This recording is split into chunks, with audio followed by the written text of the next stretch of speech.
You know me, SDMT. Let's get it, baby. You already know, man. NFL season kicked off yesterday, man. We already know, man. Them refs really like Tom Brady. We already know that was a push-off. They just overlooked, you know what I mean? So the Buccaneers can get that key catch and that game-winning field goal. See how that goes. Tom Brady, man, he will get it there. So that kicker can close the deal. You already know.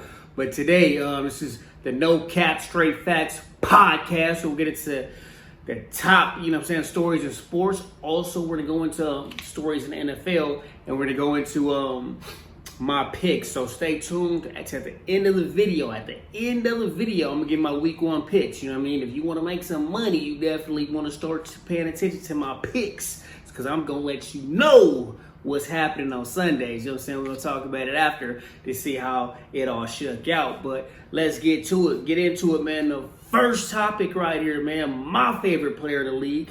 I'm telling you, Saquon Barkley, man. He's expected to play. They said he has to get over one more hurdle, but he's going through his practices. They want to make sure, he can get that contact. But Saquon Barkley, man, the most talented back in the league, man. Exciting, explosive running back. We love to see him out there, man. The Giants are going to be so much better. They got all these weapons. They got Galladay. They got the rookie that they added. They got, Kadarius Toney. They got so much that they added, so many weapons. Now you get Saquon Barkley to add to that, man. That's going to be crazy, man. We going to see just how real Daniel Jones is because he needs to get it done. But also, in other news, this could be cap. This could be some cap news. You know what I mean? But there are some rumors out there that the Giants are, have Saquon out there as trade bait to the Ravens. You know what I mean? We're going to the Ravens and their injury woes. But, there's rumors that, they could be negotiating a Saquon Barkley trade to the Ravens. I believe it's cap. I don't believe it.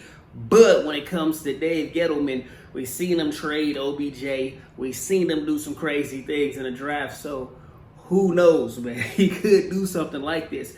They did exercise the option on Saquon, but who knows? If they don't plan on giving him a big contract extension after next year, they may feel they may want to get something for him. So the reports are they want 2 first-rounders, which is pretty crazy. I doubt any team would want to give that up for a running back, but maybe, they're trying to see how desperate the Baltimore Ravens are, man, because the Baltimore Ravens, man, they are going through it, man. We gotta take a moment, man, for the Baltimore Ravens, man. Seriously, they lose J.K. Dobbins, ACL. They lose Gus Edwards and another of their top backs. They lost one of their practice backup third-string backs. I'm saying they lost, Marcus Peters, a ball hawk corner, not just cover guy, but he's a guy that can make plays and he just finds the ball. He's a magnet for the ball with his picks and fumble recoveries. You got to love Marcus Peters, and he's just a hard-nosed cornerback and what he adds to that team. So him being injured is huge, man. This really sucks for the Ravens, man. I have my heart out to all you Raven fans. I know you're excited about this season, but it's not looking good. You know what I mean? I got to keep it real. It's not looking good for y'all right now, man. But in good news, they stacked up on free agent running backs.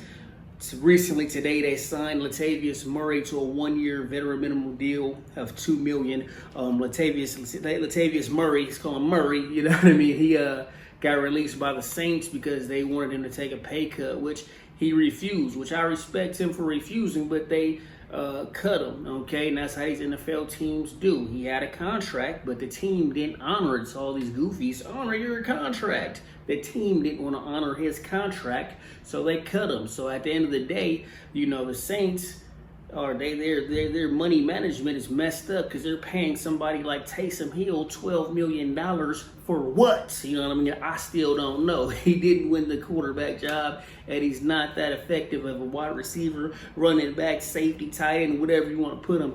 He's not great at any of those things to deserve that much money. Also, They signed Le'Veon Bell to the practice team. Le'Veon, man, is back in the league. That's going to be big if we get to see Le'Veon play against the Steelers for the Ravens. That'd be crazy right there. Never thought we'd see something like that. But Le'Veon Bell is on the practice team. Hopefully they say he has a chance to make the roster. I don't know why they tweaking. Le'Veon should be on that roster, man. Then we got Devonta Freeman. You know what I mean? He was on the Falcons back in the day during his glory days. You know what I mean? He's a good back. He played on the Giants last year when Saquon was out. So, you know, he's a guy that can also help. You know what I mean? They're stacking up that backfield, trying to see what they got. Lamar Jackson is the kind of guy, he can carry that load running with the ball, but you may not want him to take that many hits. You know what I mean? So, we gotta take a moment and just feel and give a prayer for the Ravens, man, because hopefully this season gets better for you guys, because they've been hit by injuries more than any team this offseason, man. No cap, man, no cap. Ooh, my team right here. Next up, Penei Sewell, man, the left tackle from Oregon that was drafted to the Lions, but they tried to switch him to right tackle, is practicing at left tackle after the Taylor Decker injury. You know what I'm saying? The Lions coaches and GMs and just scouts, whoever, is goofy as hell, because Penei Sewell has been looking very suspect as a right tackle. He's been a left tackle his whole career. When these guys play left or right tackle, they get so used to loading one leg and moving in one direction, and how to, combat DNs at, at certain angles and certain sides, and then you switch the side. It's all new for them. So he's been struggling. They've been risking ruining him.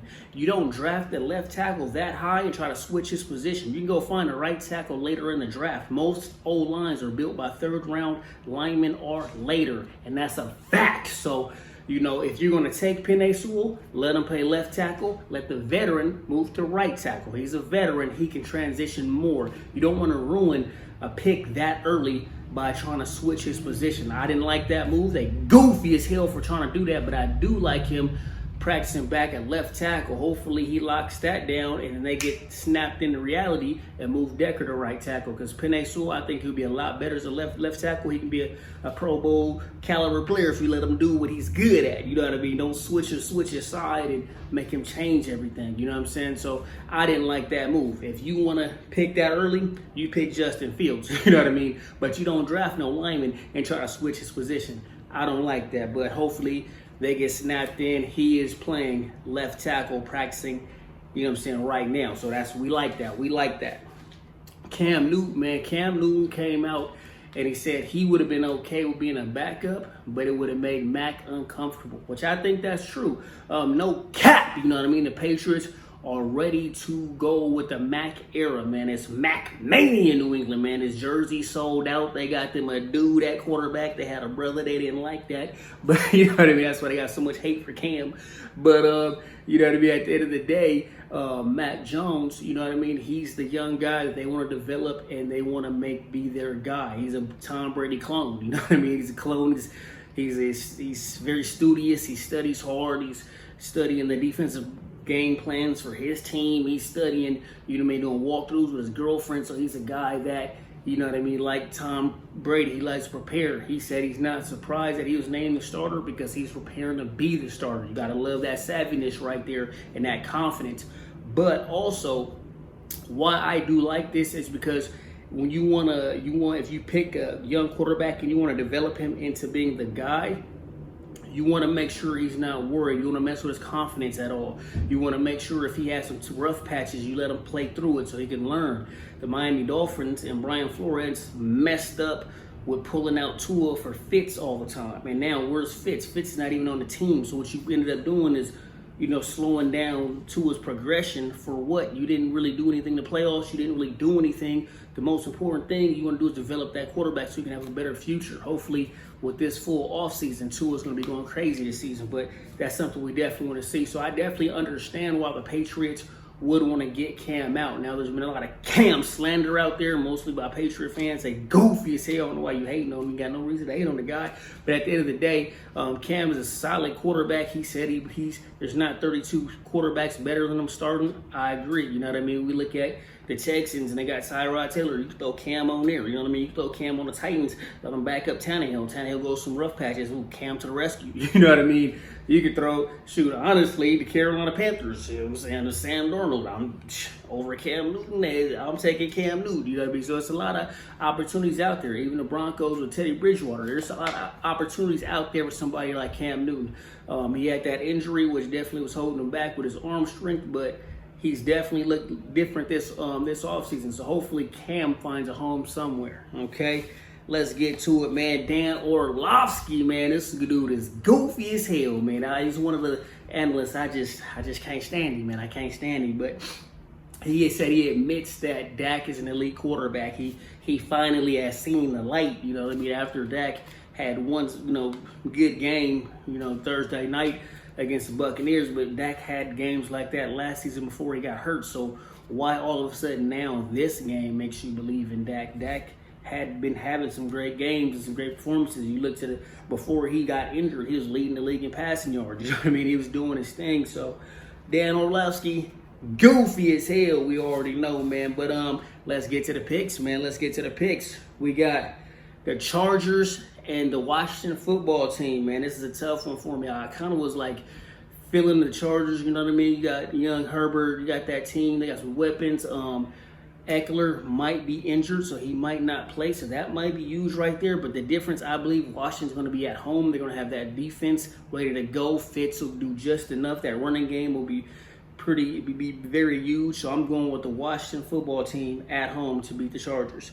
Traveling to the East Coast is not always the best thing for the West Coast teams. We look at the Jags and the Texans. This is a tough one. This is a really tough one. I don't know what to expect out the Texans.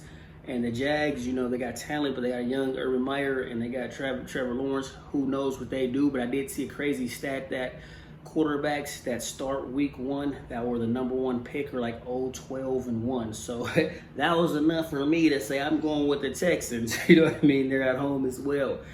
We got the Seahawks and the Colts. All right, so Seahawks and the Colts. I believe that the Colts they're a talented team. They're going to be at home. They're going to have a lot of benefit to that situation, but I just believe that, you know what I mean, I can't really believe in Wentz too much. He was injured, and even before the injury, I don't think Wentz is, we're going to see what he has. I don't think he has that much, to be honest, but we're going to see what he has. I got to go with the Seahawks, okay? So we got the New York Jets and the Carolina Panthers. Tough one. We got Sam Darnold coming home to play the Jets. We got Zach Wilson. We got that, young Jets team with the, talented receivers. But at the end of the day, I just feel like, I got to go with the Panthers. Just because I want the Jets to make me see to believe. You know what I mean? Yeah, the Jets are good on paper. They added some talent, but I got to see it to believe for me to believe in the Jets. I'm sorry. You know what I mean? I'm not going off not being able to see the Jets. You know what I'm saying? Okay. We got the Minnesota Vikings and the Cincinnati Bengals. Cincinnati Bengals, they're still a young team. You know what I mean? Joe Burrow, they're still developing. You know what I mean? Jamar Chase was struggling. You know what I mean? They got some talent. They got some firepower, but I think the Vikings are loaded. They're going to have a pretty solid season, and I think the Vikings beat them. They beat them by maybe seven or more. Now we look at the AZ Cardinals and the Tennessee Titans. Tough game. Titans at home. You know what I mean? They got Julio. They got all this firepower. We already know Derrick Henry's he's going to carry that running game, but I'm sorry, I have a feeling. I got a feeling. I'm going with the Cardinals. Kyler, DeAndre Hopkins, AJ Green. I just really believe that team is going to go crazy, man. Watch out for Rondale Moore. He's going to have a Tyreek Hill, special X factor player that can make those big plays. After that, we got Pittsburgh versus Buffalo. I think Pitt's going to be better. I expect Najee to have a big game. I expect the Steelers to be in it for it to be a close game, but I got to go with Buffalo Bills, man. Josh Allen and Diggs and that team, it's like they are a contender team. It's just they just need to get over that hump. They just got to get over that hump, but they're pushing to get there. So I got to go with the Bills, man. Philly versus the Falcons. This is a tough one for me. I don't even know. You know what I mean? It's a tough one, but I just have a feeling that Philly's going to win this. Falcons, maybe Matt Ryan, you know what I mean, gets a flicker of his great self, his old self, and helps them win that game. But I just feel like Philly has that, man. I got to go with the Philly right there. I'm going with young Hurts right there. We got the Browns and the Chiefs. I think the Browns are definitely trying to push for that contender level. Healthy OBJ, he's going to be out there going crazy. Baker's been developing, but I don't think it's enough for that man, Patrick Mahomes, man, the face of the league, the golden arm. I told you about him before he was starting. He was going to be a star, and I'm saying it again. Kansas City Chiefs getting that win. No cap. Telling you. All right, now we're looking at the Packers and the Saints. Packers, we got, you know what I'm saying, A-Rod, you know what I mean? They made some moves. They had a rough offseason, but it seems like they're on good terms now. We got the Saints. Saints got players coming and going. They went with Jameis. That was a smart move, but at the end of the day, I don't think it's enough. This is life after Drew Brees. I don't think it's enough. I got to go with the Green Bay Packers.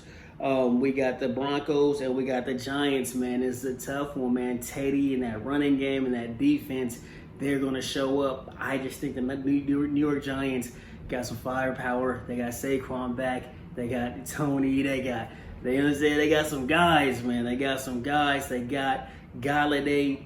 They got some talent. I believe that if the Giants are going to get better under this regime of this front office, it's going to be this season. And I think that this game, they get that win. They get that win against the Broncos. We got the Dolphins versus the Patriots.